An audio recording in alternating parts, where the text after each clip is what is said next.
Jessica with Irish Fest Live here with Barry Stapleton. He's the director of the Ward Irish Music Archives here in Wauwatosa at the Irish Fest Center. And Barry, you have an exciting exhibit going on at the archive exhibit this year at Irish Fest. So why don't you tell us a little bit about it?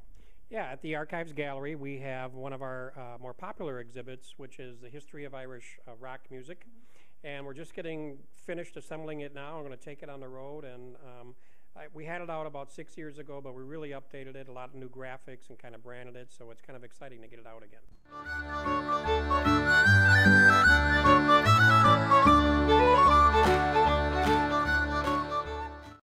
So what's kind of the brief history of Irish rock and how it came to America? Well, I think people know of U2 and they know of the Cranberries and the Coors. They probably don't know the early history, how this all emanated out of the Irish show bands, from the Cayley bands to the show bands to the beat bands, and they kind of sprung out of that with Van Morrison, Rory Gallagher, and then it really blossomed into all these 80 bands that were very, very popular. So we kind of document the earlier years, you know, much more than we do the later years.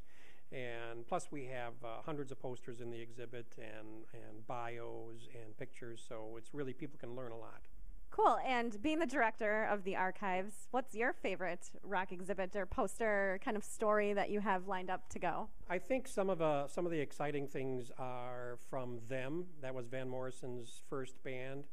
He came out of the show bands, and so it had that really 60s look to it. It's very psychedelic. Some of them are actually very hard to read because they're so psychedelic. So those are pretty cool. Just the graphics alone from the 60s and 70s is pretty cool, you know.